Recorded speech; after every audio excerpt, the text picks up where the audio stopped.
नमस्कार। ANA सिनेवालास की सनातन secrets में आप सभी का स्वागत है। मुझे रंगों से नफरत है, बस सिर्फ ब्लैक एंड व्हाइट पसंद है। कोई नकारात्मक या मायूस इंसान ही ऐसा सोच सकता है। अरे रंगों से भला कोई कैसे भाग सकता है? ये रंग बिरंगी दुनिया है तो जिंदगी है। और अब तो रंगों का त्योहार भी आने वाला है, या फिर यूं समझिए बस आ ही चुका है। होली है भाई, होली है, चलो खेलते होली है। अरे लेकिन एक मिनट, पहले समझ तो ले कि होली है क्या। हिरण्यकश्यप नाम के एक राजा ने ब्रह्मा जी की कठोर तपस्या की और प्रसन्न होकर ब्रह्मा जी ने उन्हें वरदान दे दिया। लेकिन घमंडी हिरण्यकश्यप वरदान मिलते ही अपने आप को भगवान समझने लगा और उसने पूरे राज्य में ऐलान कर दिया कि अब से सभी सिर्फ उसी की पूजा करेंगे। अब स्वयं हिरण्यकश्यप का बेटा प्रहलाद विष्णु जी का परम भक्त था, तो उसने हिरण्यकश्यप को भगवान मानने से साफ इनकार कर दिया। तब हिरण्यकश्यप ने प्रहलाद को विष्णु जी की भक्ति करने से रोकने के लिए कई कोशिशें की, लेकिन वो असफल रहा। और फिर हिरण्यकश्यप बहुत क्रोधित हो गया और उसने प्रहलाद को मारने के लिए कई कोशिशें की, लेकिन वो फिर भी असफल रहा। तब हिरण्यकश्यप ने अपनी बहन होलिका को प्रहलाद को मारने की आज्ञा दी।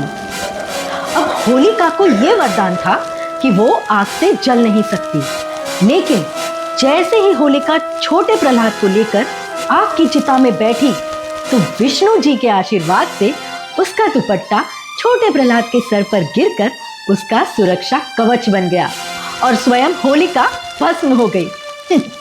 ये थी होली दहन की कहानी और बुराई पर सच्चाई की जीत। इसी खुशी में दूसरे दिन अलग अलग रंगों से होली मनाई जाती है।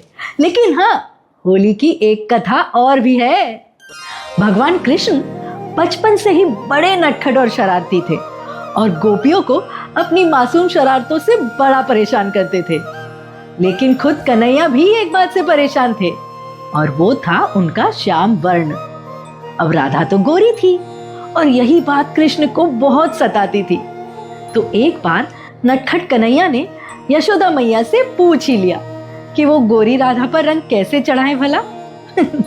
तो यशोदा मैया ने हंसते हुए कहा कि वो लाल लीला चाहे जो भी रंग हो राधा पर चढ़ा दे, पर राधा बुरा नहीं मानेगी। तो कृष्ण और उनके दोस्त पहुंच गए रंगों और पिचकारियों के साथ। लेकिन राधा और उनकी सहेलियां भी तैयार थी रंगों और लट के साथ। दोनों की मस्तियां शुरू हुई। कभी राधा और गोपियां आगे आगे भागती और कृष्ण पीछे पीछे, तो कभी कृष्ण आगे आगे भागते और राधा और गोपियां लट के साथ उनके पीछे भागती। अब कृष्ण जी के पूछने पर कि भाई वो लट के साथ उनके पीछे क्यों भाग रही है, राधा ने बताया कि बरसाने में रंग लगाने से पहले इजाजत लेनी पड़ती है। आखिर में कृष्ण ने राधा को पकड़ ही लिया और इजाजत लेते हुए बड़ी कोमलता से उनके दोनों गालों पर हल्का सा गुलाल लगा दिया। फिर राधा ने भी अपने हाथों से कृष्ण के चेहरे पर गुलाल लगा दिया और दोनों रंगों में रंग कर बिल्कुल एक जैसे दिखने लगे। ये था प्रेम और मस्ती का संगम और यहीं से लठमार होली की परंपरा का आरंभ हुआ। ये थी होली की दूसरी कथा। लेकिन एक कथा और भी है। एक पौराणिक कथा के अनुसार सती की मृत्यु के बाद शिवजी उनके वियोग में गहन ध्यान में चले गए और वैराग्य जीवन जीने लगे। अब दूसरी ओर तारकासुर नाम के एक असुर ने स्वर्गलोक में सभी को परेशान कर रखा था।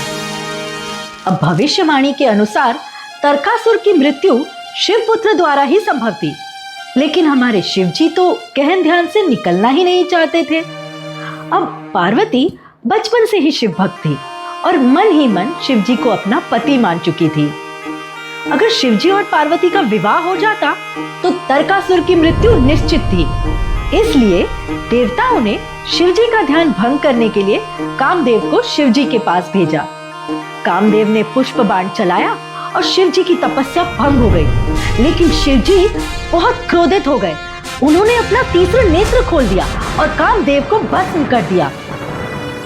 तो कामदेव की पत्नी रति ने शिवजी से क्षमा मांगते हुए कहा कि वो तो पार्वती की मदद कर रहे थे। तब शिव जी को अपनी गलती का एहसास हुआ और उन्होंने वरदान दिया, जिससे कामदेव ने कृष्ण के पुत्र के रूप में पुनर्जन्म लिया। इसी दिन को, जिस दिन कामदेव को पुनर्जीवित किया गया, उस दिन को उत्सव के तौर पे मनाते हुए सभी देवताओं ने फूलों और रंगों की वर्षा की और ये होली का दिन था। त्योहार एक और तीन अलग अलग कहानियां, लेकिन होली बात तो प्रेम की ही करती है ना। तो बस सच्चे मन से प्रेम कीजिए और हाँ, please like, subscribe and share और खेलते रहिए। होली है भाई, होली है, बुरा न मानो, होली है।